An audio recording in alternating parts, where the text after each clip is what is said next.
ঠিক কিনা বলেন? কেউ 60 বছর, কেউ 70 বছর এই পৃথিবীতে থাকতেই হবে। ঠিক তেমনি ভাবে আলমে বারসখীয় একেবারে ইসরাফিলের সিংহায় ফুট দেওয়ার সময় পৃথিবীর সর্বশেষ মানব শিশুটি যে জন্মগ্রহণ করবে তাকেও ওই আলমে বারসখের মধ্যে থাকতে হবে একটা নির্দিষ্ট সময়, বলি সুবহানাল্লাহ। এই জন্য আল্লাহ রাব্বুল আলামিন কোরআনে কারীমে ওই আলমে বারসখের জীবন সম্পর্কে, কবরের জীবন সম্পর্কে আলাদা একটা সূরা নাজিল করে দিয়েছেন। আমার নবী সাল্লাল্লাহু আলাইহি ওয়াসাল্লাম ওই সূরার ব্যাপারে বলেছেন, ওই কোরআনের ছোট্ট একটি সূরা পবিত্র কোরআনের 1000 আয়াতের সমান। সুবহানাল্লাহ। কোরআনের 6666 মতান্তরে 6236 খানা আয়াতের মধ্যে, অর্থাৎ 1/6 1000 আয়াতের সমান হলো ওই কয়টা আয়াত, বলি সুবহানাল্লাহ।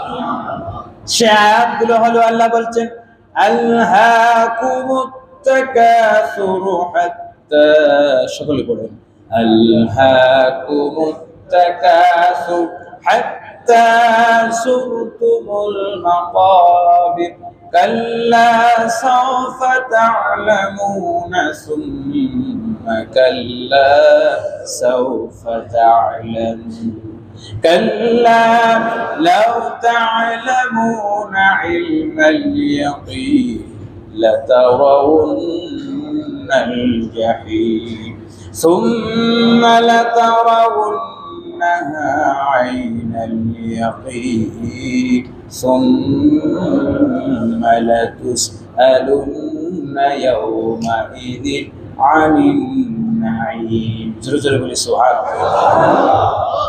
সবারই এই 8খানা আয়াত মুখস্থ আছে, দেখি বলি আলহামদুলিল্লাহ। একজন সাহাবীর এই সূরা সহ কোরআনের ছোট্ট ছোট্ট 4টা সূরা মুখস্থ ছিল। কয়টা? ওই সাহাবীর নাম হযরত আনাস ইবনে মালিক রাদিয়াল্লাহু তাআলা আনহু বলছেন, ওই সাহাবীর নাম হলো ইয়ালা, তার বাড়ি ছিল ইয়েমেন। তিনি মূর্তি পূজক ছিলেন, অগ্নি পূজক ছিলেন, গুহার মধ্যে ঘুমাইতেন। একটা মাত্র কাপড় ছাড়া তার পরিধান করার মতো কিচ্ছু ছিল না, মাথার উপরে আসমান ছাড়া কোনো ছাদ ছিল না। ওই মানুষটা মদিনায় আসলেন, নবীর হাতে হাত দিয়ে ইসলাম গ্রহণ করলেন, বলি সুবহানাল্লাহ। হযরত আনাস ইবনে মালিক রাদিয়াল্লাহু তাআলা আনহু থেকে বর্ণিত ঘটনাটা, ইয়েমেন দেশের ইয়ালা নামক সাহাবী যখন আসলেন, আসার পরে আল্লাহর হাবিব সাল্লাল্লাহু আলাইহি ওয়াসাল্লামের দরবারে এসে 4খানা সূরা মুখস্থ করলেন। তার মধ্যে একটা সূরা আল্লাহ রাসূল সাল্লাল্লাহু আলাইহি ওয়াসাল্লাম ইতিমধ্যে বলেছেন, যার কাছে কোরআনের 10খানা আয়াত জানা আছে সেই পৃথিবীর সবচেয়ে শ্রেষ্ঠ ধনী। সুবহানাল্লাহ। আবু ইয়ালা 4টা সূরা মুখস্থ।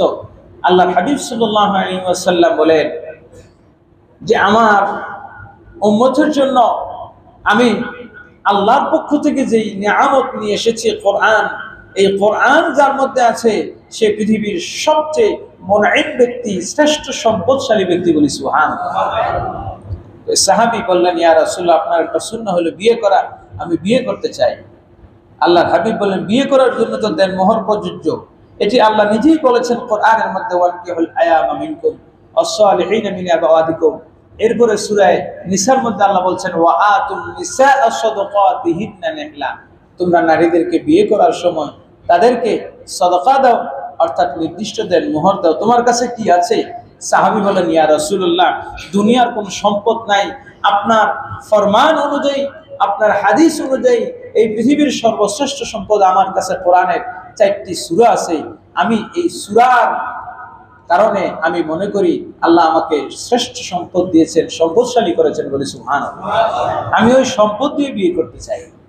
আল্লাহর হাবিব বললেন, তাই হবে, তো তুমি যাও বনু সালামা গোত্রে গিয়ে যেই গোত্রের সর্বপ্রথম যেই নারীর সাথে দেখা হবে ওই নারীর সাথেই তোমার বিয়ে দেওয়া হবে, বলে সুবহানাল্লাহ। তিনি গেলেন। ইমাম ইবনুল জাওসী রাহমাতুল্লাহি আলাইহি তার আল বুস্তান গ্রন্থে এই ঘটনা উল্লেখ করেছেন। তিনি বলছেন, সাহাবী যাওয়ার পরে হঠাৎ একজন মেয়ের সঙ্গে দেখা হলো। তিনি বললেন যে, আল্লাহর হাবিবের ফরমান অনুযায়ী তোমার সাথে বিয়ে হবে, তুমি তোমার অভিভাবককে জানাও। মেয়েটি বলল যে আপনার কি মাথা খারাপ হয়েছে নাকি? পরনে কাপড় নাই, পায়ে জুতা নাই, কিচ্ছু নাই, শরীরের চামড়া ঠিক নাই, আপনি কিসের প্রস্তাব নিয়ে আসছেন? বলতেছেন হ্যাঁ আল্লাহ রাসূল বলছেন। তো মেয়েটি বলল যদি আল্লাহ রাসূল বলে থাকেন তাহলে আমি এতে রাজি বলি। সুবহানাল্লাহ। মেয়েটি বাড়িতে গেল, যাওয়ার পরে তার পরিবারকে জানাইলো, লম্বা ঘটনা। তো বিয়ে শাদী হয়ে গেল। তো এই সাহাবী যেহেতু বনু সালামা মদিনার মধ্যে সবচেয়ে অভিজাত পরিবার ছিল, বংশ ছিল, সম্পদশালী বিত্তশালী ছিল, তাদের জামাই হলো আল্লাহর হাবিব সাল্লাল্লাহু আলাইহি ওয়াসাল্লাম বলেন যেহেতু তার কোনো সম্পত্তি নাই, সে আমার আহলে সুফফার সদস্য। বলেন সুবহানাল্লাহ। মসজিদে নববীতে আপনারা যারা গিয়েছেন, রিয়াদুল জান্নায় যারা প্রবেশ করেছেন, তার আগেই একটু জায়গা দেখবেন মসজিদ নববীর মধ্যে উঁচু করে রাখা আছে।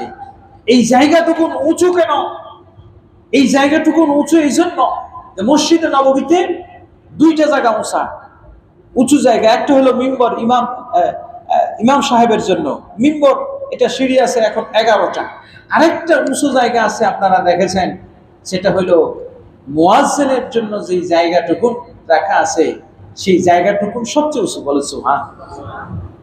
উপরে আর আরেকটা উঁচু জায়গা হলো, সেই জায়গাটার নাম হলো আহলে সুফফা, মাকামে আহলে সুফফা। ওই জায়গাটা উঁচু কারণ এই জায়গায় আল্লাহ রাসূলের 70 জন সাহাবী অবস্থান করতেছে। সুবহানাল্লাহ। অল্প একটু জায়গা, বেশি জায়গা না, আমাদের এই 4টা পিলারের মাঝখান থেকে এটুকু জায়গা হবে।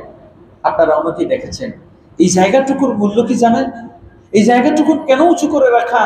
কারণ ওই জায়গায় আল্লাহর নবীর 70 জন সাহাবী যারা ছিলেন, এই সাহাবীদের মর্যাদা পৃথিবীর অন্য মানুষদের চাইতে একটু বেশি। যার ফলে তারা যেই জায়গায় বসছেন ওই জায়গাটা অন্য জায়গা থেকে একটু উঁচু। বলেন না সুবহানাল্লাহ। কি বলেন? যার মর্যাদা যেইটুকু, যার শান যেইটুকু, তাকে সেইটুকু উপরে স্থান দিতে হয়।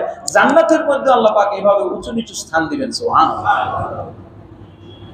আহলে সুফফার সদস্য আল্লাহর হাবিব সাল্লাল্লাহু তাআলা আলাইহি ওয়াসাল্লাম বলেন, আমি তোমার এই ইয়ালাকে বললেন তোমার সাথে ওই মহিলার বিয়ে দিলাম, তার মাত্র 4টা সূরার বিনিময়ে এই সূরাগুলোই দেন মোহর ধার্য করলাম। তবে আল্লাহ রাসূল বললেন যে আমার পক্ষ থেকে 2 উকিয়া স্বর্ণ ছেলের জন্য, অর্থাৎ বরের জন্য 2 উকিয়া স্বর্ণ, কনের জন্য আমি নিজ থেকে আদায় করলাম। সুবহানাল্লাহ বলবেন না? এমন রাসূল পাইবেন? বিয়ে করার জন্য এক যুবকের কিচ্ছু নাই, কিন্তু আল্লাহ রাসূল নিজেই তাকে স্বর্ণ দিয়ে দিচ্ছেন। সুবহানাল্লাহ। আর সাহাবায়ে কেরামদের ইচ্ছা কি দেখেন, ওই সাহাবী তিনি বলেন নাই যে স্বর্ণ 2 উকিয়া যেহেতু আমারে দিবেন আমারই, তিনি সঙ্গে সঙ্গে বলেন ইয়া রাসূলুল্লাহ যেই 2 উকিয়া আমাকে দিবেন, এই 2 উকিয়া মানে 2 আউন্স, এই 2 আউন্সও আমি কনেকে দিয়ে দিলাম। আল্লাহর হাবিব সাল্লাল্লাহু আলাইহি ওয়াসাল্লাম পাঠিয়ে দিলেন। মেয়ে পক্ষকে বললেন জামাইকে নিয়ে যান। নিয়ে যাওয়ার পরে ওই পর তিনি চলে গেলেন শ্বশুর বাড়ির দিকে। যাওয়ার পরে তিনি যখন বাসর ঘরের মধ্যে প্রবেশ করলেন, গিয়ে দেখলেন লাল বাতি জ্বলতেছে, আগুন জ্বলতেছে, আগুন জ্বালানো, চারাক জ্বালানো হয়েছে জৈতুনের তেল দিয়ে, এবং ওই ঘরের মধ্যে সুন্দরী রমণী রূপসী তার জন্য অপেক্ষমান, সুন্দর খাবার দাবার প্রস্তুত করা হয়েছে। এতগুলো নিয়ামত যখন তিনি সঙ্গে সঙ্গে দেখলেন, যার জীবনটা দুঃখে ভরা, কষ্টে ভরা, যার মাথার উপরে আসমান ছাড়া কোনো ছাদ ছিল না, যার মাথার নিচে ইট ছাড়া পাথর ছাড়া কোনো বালিশ ছিল না, যার বিছানা বালু ছাড়া কোনো পৃথিবীর বিছানা ছিল না, ওই মানুষটা যখন রেশমের বিছানা পেল, সুন্দরী রমণা ঘরে পেল, এরপরে যখন জৈতুনের চেরাগ তার ঘরের মধ্যে জ্বলতেছে, সুন্দর সুসজ্জিত ঘর যখন সে দেখতে পেল, সঙ্গে সঙ্গে তার সূরা তাকাসুরের ওই আয়াত মনে পড়ে গেল, সুম্মা লাতুসআলুন্না ইয়াওমাইযিন আনিন নাঈম। জোরে জোরে বলে সুবহানাল্লাহ। আল্লাহ পাক এই আয়াতে বলছেন সুম্মা লাতুসআলুন্না, অবশ্যই অবশ্যই তোমাদেরকে প্রশ্ন করা হবে, আনিন নাঈম, যেই নিয়ামতগুলো আমি আল্লাহ তোমাকে দিয়েছি, প্রত্যেকটা নিয়ামত সম্পর্কে বলি সুবহানাল্লাহ। প্রত্যেকটা নিয়ামত, আপনি আমি যে শ্বাস প্রশ্বাস গ্রহণ করছি, এই পৃথিবীর আলো বাতাস নিচ্ছি, প্রত্যেকটা নিয়ামত সম্পর্কে আমাকে আপনাকে প্রশ্ন করা হবে। সাহাবী যখন এই আয়াত স্মরণ করলেন, সঙ্গে সঙ্গে সিজদায় পড়ে গেলেন। 1 রাত 2 রাত 3 রাত চলে গেল নামাজ পড়তে পড়তে। ওই সাহাবীর ব্যাপারে আল্লাহর হাবিবের কাছে আল্লাহ রাসূল জানতে চাইলেন। 3 দিন পর আমার সাহাবীর খবর কি জানায়া দেয়া হলো। সে বিয়ে করেছে ঠিক, তার স্ত্রীর প্রতি কোনো আকর্ষণ নাই, আগ্রহ নাই, সংসারের প্রতি তার কোনো আগ্রহ নাই। আল্লাহর হাবিব সাল্লাল্লাহু আলাইহি ওয়াসাল্লাম বললেন, সাহাবীকে ডাকো। আল্লাহর হাবিব সাল্লাল্লাহু আলাইহি ওয়াসাল্লাম তাকে ডাকাইলেন। ডাকানোর পর তাকে জিজ্ঞেস করলেন, ও আমার সাহাবী, তুমি বিয়ে করতে চাইলা, সুন্দরী রমণী তোমাকে বিয়ে দিলাম, আশ্রয় ছিল না, আশ্রয়ের ব্যবস্থা করলাম, ঘর ছিল না, ঘরের ব্যবস্থা করলাম, খাদেম ছিল না, খাদেমের ব্যবস্থা করলাম, খাবারের ব্যবস্থা ছিল না, আমার দরবারে পড়ে থাকতে খাবারের উত্তম ব্যবস্থা হয়ে গেল, কেন তোমার এই অবস্থা, কেন সেগুলো দেখছো না? সাহাবী জবাব দিলেন, ইয়া রাসূলুল্লাহ, সূরা তাকাসুরের একটা আয়াত এই সমস্ত কিছু ভোগ বিলাস থেকে আমাকে বিরত রেখেছে। কারণ আল্লাহ রাব্বুল আলামিন বলেছেন, সুম্মা লা তুসআলুন্না ইয়াওমা ইদিন আনিন নাঈম। যত নিয়ামত তোমাকে দেওয়া হচ্ছে, এই নিয়ামতগুলো সম্পর্কে তোমাকে প্রশ্ন করা হবে। ইয়া রাসূলুল্লাহ, আগেই তো ভালো ছিলাম, মাথার উপরে আসমান ছাড়া কোনো ছাদ ছিল না। আল্লাহকে প্রশ্ন করলে আল্লাহকে বলতাম, রব্ব, তোমার আসমান ছাড়া আমার মাথার উপরে কোনো ছাদ ছিল না, সুতরাং এই বিষয়ে আমাকে প্রশ্ন করো না। কোনো রিজিক ছিল না, আপনার দরবারে খেজুর আসলে খেজুর পেতাম, না হয় জমজম খেতাম, কোনো জবাব দেওয়ার লাগতো না। ইয়া রাসূলুল্লাহ, এই জবাবের ভয়ে আমি এগুলো ভোগ করছি না বলি সুবহানাল্লাহ। আল্লাহ রাসূল বললেন, যদি তাই হয়, সাহাবায়ে কেরামদেরকে বললেন, ও আমার সাহাবীরা শুনে রাখো, যদি তার মধ্যে একটি আয়াতের এই প্রভাব পড়ে থাকে, তাহলে জেনে রাখো ওই সাহাবী অবশ্যই নিঃসন্দেহে জান্নাতি। বলেন সুবহানাল্লাহ। হাজরিন, সাহাবায়ে কেরাম রিদওয়ানুল্লাহি তাআলা আলাইহিম আজমাইন একটা সূরার একটা আয়াতকে কিভাবে নিতেন। সূরা তাকাসুরের মধ্যে 8টি আয়াতের মধ্যে প্রথম আয়াত হলো আলহাকুমুত তাকাসুর, তোমাদেরকে প্রাচুর্য ধ্বংস করে দিয়েছে। এবার প্রাচুর্যটা কি, অতিরিক্ত জিনিসটা কি, আপনি নিজেই একটু কল্পনা করে দেখেন। আমাদের এখানে অনেকে 30, 40, 50, 60, 70 বয়স হয়েছে। এমন সময় আমাদের অনেকের ছিল যখন আমাদের মাত্র 2টা 3টা জামা ছিল, ঠিক কিনা বলেন? এখানে এমন কেউ কি আছেন যে যার শুধু 2টা জামা আছে আর একটা জামাও নাই? আছেন কেউ? আছেন? নাই। কিন্তু এমন একটা সময় আমাদের জীবনে ছিল 2, 3টা 4টার বেশি জামা আমাদের ছিল।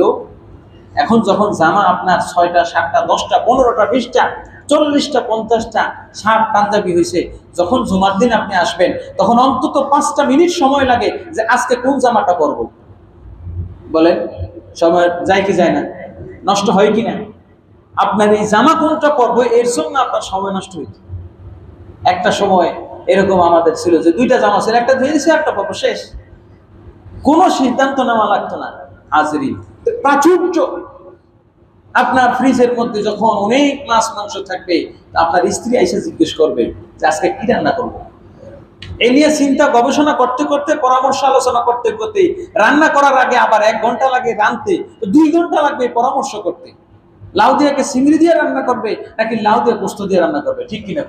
আর যখন কিচ্ছু না থাকবে, শুধু ডিম আছে, সোজা আপনারা জিজ্ঞাসা করবে না, ডিম আর আলু ভর্তা। কথা বলেন, ঠিক কিনা? এভরিথিং। এই জন্য আল্লাহ বলছেন, আলহাকুমুত তাকাসুর, তোমার মধ্যে যখন প্রাচুর্য এসে যাবে, যে কোনো জিনিসের প্রাচুর্য এসে যাবে, তখনই মনে করতে হবে ধ্বংস তোমার অনিবার্য। আল্লাহ বলছেন, হাত্তা যুরতুমুল মাকাবির, এমনকি তোমরা কবর পর্যন্ত পৌঁছে যাও।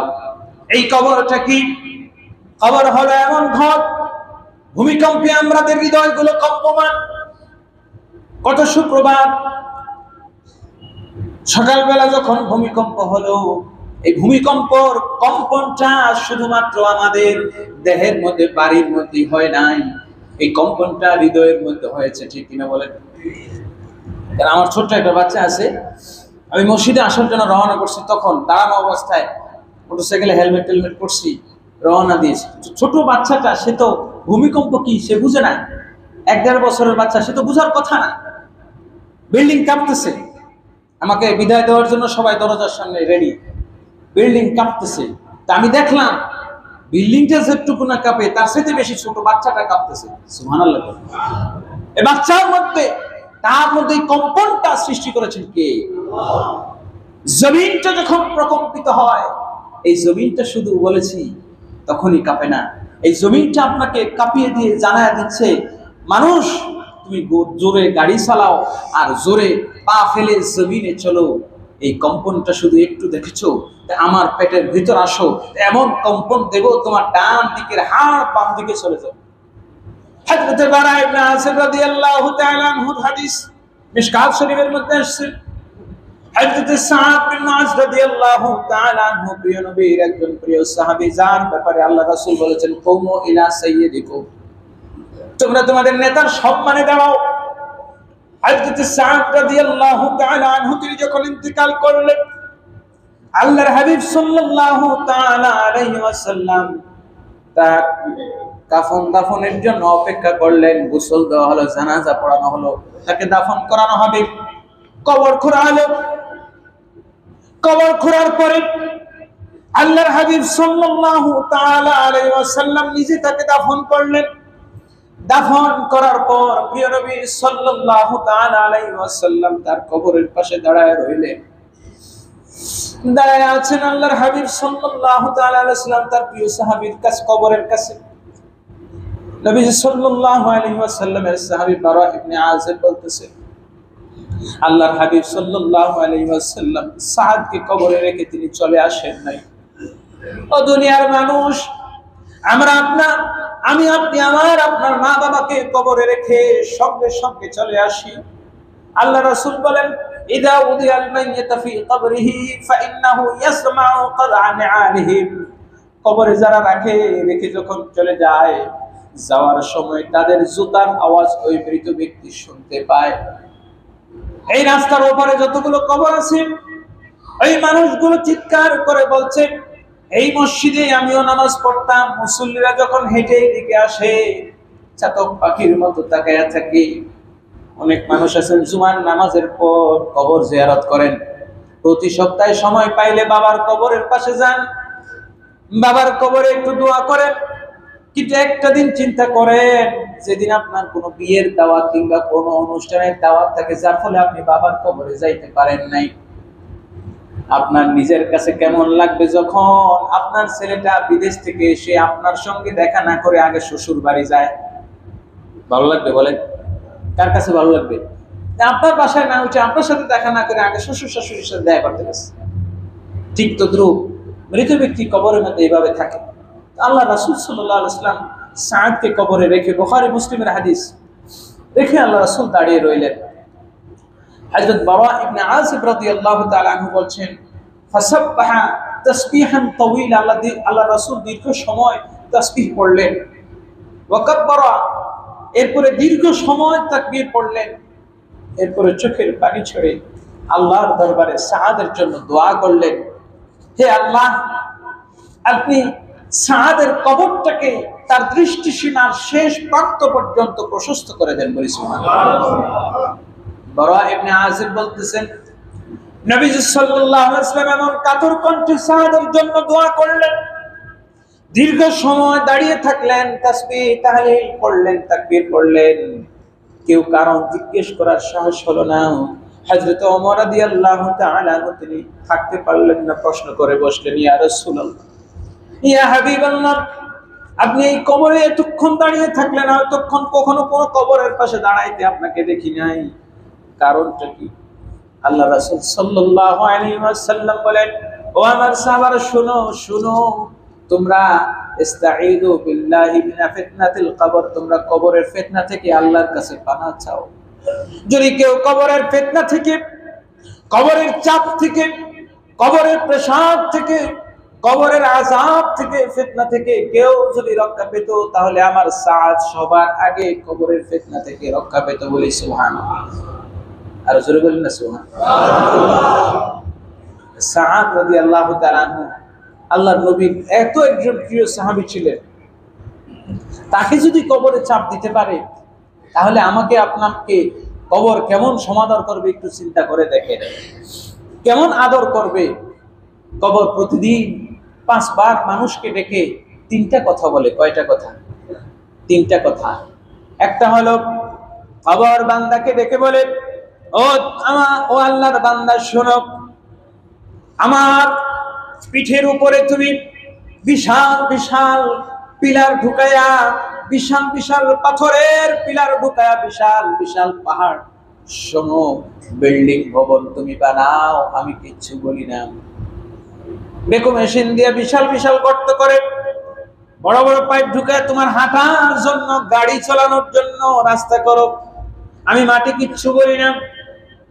বিশাল বিশাল শত শত টনের ওজনের বিশাল হ্যামার দিয়া বড় বড় পাথরের পিলার গুড়া আমার পিঠের মধ্যে ঢুকাও, আমি মাটি একটা বার তোমাকে বিরোধিতা করি না। আমি একটা বার বাধ্য থাকি সব সময়ের জন্য, একটা বার বিরোধিতা করি না। আজ মানুষ শুনে রাখো, আমি যেভাবে তোমার কথা শুনছি, কি বলেন, কখনো কোনো জমির বিরোধিতা করে? এই যে বিশাল বিশাল রাস্তাগুলো হচ্ছে, বেকো মেশিন দিয়ে আপনি মাটি উঠাইতেছে, আবার বিশাল বিশাল পিলার গুলো ঢুকাইতেছে, মাটি কিন্তু কিচ্ছু বলে না। এই জমিন কিন্তু আবার যখন আপনাকে আমাকে পাবে, আমি জমিনের উপর যেটুকু জমিনের উপর অবিচার করছি, এর কড়ায় ঘন্টায় 16 আনা হিসাব দিবে কি দিবে না? কথা বলে, দিবে কি দিবে না? যখন সে আমাকে পাবে, আমাকে যখন সে পাবে নিজের পেটের মধ্যে, নিজের মুখের মধ্যে যখন পাবে, সে চাবায়া খাবে। আল্লাহ রাসূল সাল্লাল্লাহু আলাইহি ওয়াসাল্লাম বলেন, জমিন তিনটা কথা বলে, একটা হলো আনা বাইতুজ জুলমা, ও দুনিয়ার মানুষ শোনো, তোমার ঘরের মধ্যে যখন সূর্য ডুবে যায়, আলো দেওয়ার জন্য অন্তত 1000 ফিটের একটা প্লেটের মধ্যে 10টা 14টা বাতি জ্বালাও, একটা বাতি নষ্ট হলে আরেকটা জ্বালাও, যার বাতি টিউবলাইট যত ল্যাম্প আছে যত কিছু জ্বালাও, যখন ঘুমাও আলো একটু যাতে কম থাকে, যাতে বেশি আলোতে ডিস্টার্ব না হয়, আবার একেবারে অন্ধকারে ভয় না পাও, তখন একটা ডিম লাইট জ্বালাও। ঠিক কিনা বলেন? জ্বালাই কিনা? এই জন্য কবর ডেকে বলে আনা বাইতুজ জুলমা, রাতের অন্ধকারকে তুমি ভয় পাও, তোমার নিজের ঘর, নিজের বিছানা, নিজের বানানো খাট, নিজের চাদর, নিজের সব কিছু ওই ঘরের মধ্যে তুমি অন্ধকারে ভয় পাও। শুনে রাখো, আমি এমন একটা ঘর তোমার জন্য প্রস্তুত করে রেখেছি, যেই ঘরে তোমার কোনো বিছানা চলবে না, বালিশ চলবে না, এসি চলবে না, কিচ্ছু চলবে না, একটা মোমবাতি আনার, একটা মেসকাঠি আনার সুযোগ থাকবে না। সুতরাং ওই অন্ধকার ঘর তুমি ভয় করো। যখন তুমি ঘুমাবা তখন চিন্তা করবা, আমি কিন্তু এই অন্ধকার ঘরের মধ্যে থাকবো। হযরত আব্দুল্লাহ ইবনে আব্বাস রাদিয়াল্লাহু তাআলা আনহুর কাছে একটা লোক আসলো, এক যুবক এসে বলতেছে, মান হুয়া আতওয়া ওয়া আতকা ইনদাল্লাহ ওয়া মান হুয়া আখাফু ওয়া যিল্লু ইনদাল্লাহ। আব্দুল্লাহ ইবনে আব্বাসকে প্রশ্ন করলো যে আল্লাহকে সবচেয়ে ভয় করে কোন ব্যক্তি, এবং কোন ব্যক্তি সবচেয়ে সফল কাম, আর কোন ব্যক্তি সবচেয়ে ব্যর্থ, কোন ব্যক্তি আল্লাহ থেকে বেখবর? এই প্রশ্ন করে আবার চলে গেল, জবাবও নেই। তো যাওয়ার সময় উপস্থিত এক লোক উঠে বলতেছে, হুজুর আপনি তো তার প্রশ্ন শুনলেন, উত্তরও দিলেন না, দেখছেন উত্তরও নিল না, না নিয়া আবার আপনার দরবার থেকে চলেও গেল, আপনি তার ব্যাপারে জানেন? বলে কি? বলতেছে এই ব্যক্তি রাতের অন্ধকারে সে কবরস্থানে ঢুকে কবর ঘুরে কাফন চুরি করে। আব্দুল্লাহ ইবনে আব্বাস বলেন, তোমার এই কথা আমার বিশ্বাস হয় না, যতক্ষণ আমি একজনের ব্যাপারে নিজ চোখে তার অপরাধ না দেখবো ততক্ষণ আমি কখনো বিশ্বাস করব না। বলেন সুবহানাল্লাহ। আর আমরা তো শুনলেই হয়েছে, পত্রিকায় ফেসবুকে খবরে লেখলেই দেখলেই হয়েছে যে হ্যাঁ এই লোকটা এটা করছে, সত্য হোক কিংবা মিথ্যা হোক। সাহাবী আব্দুল্লাহ ইবনে আব্বাস বললেন, ঠিক আছে, যদি তুমি প্রমাণ দিতে পারো তাহলে আমি বিশ্বাস করব। তা তিনি বলেন, হ্যাঁ আমি প্রমাণ দেব। একদিন রাত্রে ডাইকা নিয়ে গেলেন, যাইতে যাইতে দেখতেছেন ওই যুবক হাতের মধ্যে একটা কোদাল নিয়ে, কাঁধের মধ্যে কোদাল ঝুলাইয়া, হাতের মধ্যে একটা বাতি নিয়ে কবরস্থানে প্রবেশ করলো। কবরস্থানে গিয়ে কবরস্থানের এক পাশে গিয়ে দাঁড়িয়ে সমস্ত কবরবাসীকে সালাম দিল। সালাম দেওয়ার পরে বার বলতেছে, আসসালামু আলাইকুম ইয়া আহলাল কুবুর, কবরবাসী তোমাদের সবাইকে সালাম। আনতুম লানা সালাফু ওয়া নাহনু লাকুম তাবাউন, তোমরা সবাই আমার আগে চলে গেছো, আমি তোমাদের পরে আসতেছি। জোরে জোরে বলেন সুবহানাল্লাহ। দরুদ শরীফ পড়ুন সাল্লাল্লাহু আলাইহি। সালাম দিয়ে এবার নিজে কবর খনন শুরু করলো। কবর খনন করে ওই কবরের মধ্যে নিজে শুয়ে পড়লো, এবার আকাশের দিকে দুই হাত তুলে এবার ফরিয়াদ করছে। আব্দুল্লাহ ইবনে আব্বাস আর ওই ব্যক্তি দুইজন দূর থেকে সব দেখতেছে এবং শুনতেছেন যুবকটা হাউমাউ করে কবরের মধ্যে নিজে কবর ঘুরে ওই যে কবরের মধ্যে শুয়ে শুয়ে কান্না করতেছে। আর আল্লাহ দরবারে বলছে, রব্ব আমি একাই কবরের মধ্যে কেমনে থাকবো, এজন্য আগে এসে একটু অনুশীলনের চেষ্টা করলাম। রব্ব এই পৃথিবীর সমস্ত মানুষগুলো আমাকে ভুলে যাবে, আমার আত্মীয় স্বজন পরিবার পরিজন সবাই আমাকে একা রেখে যাবে। রব্ব মাবুদ গো, তুমি আমাকে ভুলো না, আমার আত্মীয় স্বজন গুলো আমাকে ভুলে যাবে, আমার আপনজন আমার স্মরণ রাখবে না। রব তুমি আমাকে ভুলো না, আমাকে সবাই ছেড়ে যাবে, তুমি আমাকে ছেড়ো না। বলেন না সুবহানাল্লাহ। হাজারিন, আপনারা অনেকে এখানে বড় বড় বিল্ডিং করছেন না? বিশাল বিশাল বিল্ডিং করতে গিয়ে পাইলিং করছেন। হতে তো এমনও পারে আল্লাহ রাসূল বললেন, মা কানা শিবরান ফিল আরদি ইল্লা ফিহি কবর ইবনে আদম, এই জমিনের মধ্যে এক বিঘত জায়গা এমন থাকবে না যে জায়গার মধ্যে কোনো বনি আদমের কবর হবে না। সুবহানাল্লাহ বলবেন না? আপনি যে বিল্ডিংটা করছেন, হতে পারে এমনও হতে পারে যে এই যে জায়গায় আপনি পাথরের খুঁটিটা পাইলিংটা করলেন, পিলারটা গাড়লেন, হতে পারে এই জায়গায় আপনার দাদা পরদাদা 100-200 বছর আগে আপনারই কোনো বংশের মুরব্বীর কবরটা তার বুকের উপরে পাথর গেড়ে বিল্ডিংটা আপনি করছেন। কথা বলেন, হইতে পারে কিনা? পারে কিনা? আবার এমনও হইতে পারে আপনি আজকে এই জমিনের মধ্যে শুয়ে যাবেন, 200 বছর পর আপনার নাতি পুতি তার বংশের কেউ আপনার বুকের উপরে পাথর গেড়ে সেই জায়গায় বিল্ডিং করে থাকবে। হতে পারে কি পারে না? কথা বলেন, পারে কিনা? এটাই পৃথিবীর বাস্তবতা, এটাই জমিনের বাস্তবতা। এই জমিন আপনাকে দেখিয়ে দিচ্ছে, এই জমিন, এই ভূমিকম্প তো কিছু না, একটু ভূমিকম্পেই এত আপনি আতঙ্কিত। চোখটা বন্ধ করে এই জমিনের পেটের মধ্যে গিয়া দেখেন না কেমন ভূমিকম্প। এই জন্য আল্লাহ রাব্বুল আলামিন বলছেন, আলহাকুমুত তাকাসুরু হাত্তা সুরতুমুল মাকাবির। আব্দুল্লাহ ইবনে আব্বাস ওই যুবকের কান্না শুনে দৌড়ে আসলেন, এসে তার কাছে বললেন, যুবক তুমি যদি কাফন চোর হও তা তুমি ভালো। তুমি যে প্রশ্ন করেছো কোন ব্যক্তি সফল কাম, তুমি যে প্রশ্ন করেছো কোন ব্যক্তি আল্লাহকে বেশি ভয় করে, আমি বলে দিচ্ছি তুমি আল্লাহকে বেশি ভয় করো। সুবহানাল্লাহ।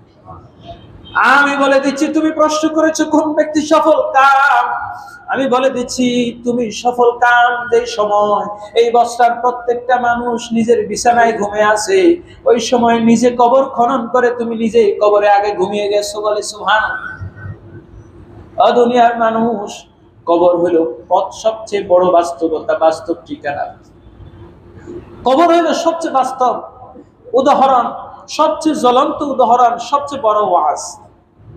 এই জন্য রাসূল বলেছেন, কুনতু নাহাইতুকুম আন জিয়ারাতিল কুবুর, আমি কবর জিয়ারত সম্পর্ক থেকে তোমাদেরকে নিষেধ করেছি। ফাজুরুহা, তোমরা কবর জিয়ারত করো বেশি বেশি। ফাইন্নাহা তুযাক্কিরুল মাউত, কেননা এই কবর তোমাকে মৃত্যুর কথা স্মরণ করে দেয়। জান্নাতুল বাকি, জান্নাতুল মুআল্লায় গিয়েছি, জান্নাতুল বাকিতে আল্লাহ রাসূল বলেছেন 70,000 মানুষ ওই জায়গা থেকে উঠবে যাদেরকে আল্লাহ বিনা হিসেবে জান্নাত দান করে দিবে। বলি সুবহানাল্লাহ। ওই জায়গার মধ্যে আল্লাহ রাসূলের হযরত মাইমুনা রাদিয়াল্লাহু তাআলা আনহা ছাড়া সমস্ত বিবিগণ, খাদিজা রাদিয়াল্লাহু তাআলা আনহা এবং মাইমুনা রাদিয়াল্লাহু তাআলা আনহা ছাড়া বাকি সমস্ত উম্মাহাতুল মুমিনিন ওই জায়গায় ঘুমিয়ে আছে। মা ফাতেমা ওই জায়গায় ঘুমিয়ে আছেন, ইমাম হাসান ওই জায়গায় ঘুমিয়ে আছেন। আপনি যখন জান্নাতুল বাকিতে যাবেন আপনার মনে হবে এই মানুষগুলো কত শান্তিতে জান্নাতের মধ্যে আছে। বলেন না সুবহানাল্লাহ। এই কথা বলার উদ্দেশ্য হলো ঠিক ওই জায়গার চাইতো, জান্নাতুল বাকির চাইতো আরো বেশি দামি দামি পাথর কিন্তু আপনাদের এই যে বনানী কবরস্থানে, ঠিক কিনা বলেন? আপনারা যারা গিয়েছেন জান্নাতুল বাকিতে কি এত দামি পাথর আছে? কথা বলেন, নাই। এই দুইটা কবরস্থানে আপনারা যারা সামর্থ্য আছে গিয়েছেন, আপনি একটু চোখটা বন্ধ করে চিন্তা করেন, বনানীতে কত ধনী, কত সম্পদশালী ব্যক্তি, 1000 কোটি টাকার মালিক ঘুমিয়ে আছেন, তার কবরের পাশে গেলে আপনার সেই অনুভূতি হবে না। আল্লাহর কসম করে বলি, জান্নাতুল বাকিতে আপনি যাবেন, আল্লাহ রাসূল বলেছেন, বাকিউল গারকাত মিন আহলিল জান্নাহ, বাকিউল গারকাদে যত মুর্দেগান যত মানুষ ঘুমাবে সবাই জান্নাতের অধিবাসী। হাজিরিন, এই কবরগুলো আমাদেরকে শিক্ষা দেয়। এই যে রাস্তার ওই পারে আমাদের অনেকের আপনজনের কবর আছে, অনেকের আপনজন বাপ দাদা তার দাদা পরদাদা হয়তো বা ঘুমিয়ে আছে, কিন্তু আমি আপনি অনেক সময় সুযোগ হয়, অনেক সময় সুযোগ হয় না। কবর হইল কঠিন বাস্তবতা।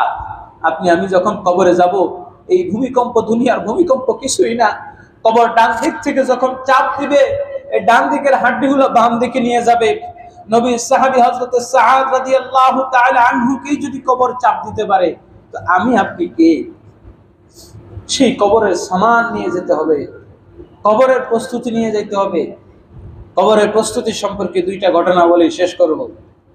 এই পৃথিবীর মধ্যে উমাইয়া খলিফাদের মধ্যে দুইজন খলিফা খুব বিখ্যাত। একজন হলো সুলাইমান বিন আব্দুল মালিক, মাত্র 35 বছর বয়সে মারা গেছেন। আরেকজন হলেন হযরতে ওমর বিন আব্দুল আজিজ রাহমাতুল্লাহি আলাইহি। ওমর বিন আব্দুল আজিজ রাহমাতুল্লাহি আলাইহি তিনিও খলিফা ছিলেন, মাত্র 2টা বছর খলিফা ছিলেন। আর সুলাইমান বিন মালিক সেও খলিফা ছিলেন। দুইজন খলিফার মধ্যে পার্থক্য একটু বলি। তো দুনিয়ার জীবন উভয়ে করেছেন, উভয়ে কবরের মধ্যে গেছেন। সুলাইমান বিন মালিক তার অভ্যাস ছিল 25 বছর বয়স থেকে বিয়ে করা শুরু করছেন। প্রতিদিন 4টা করে বিয়ে করতেন। কয়টা? কথা বলেন।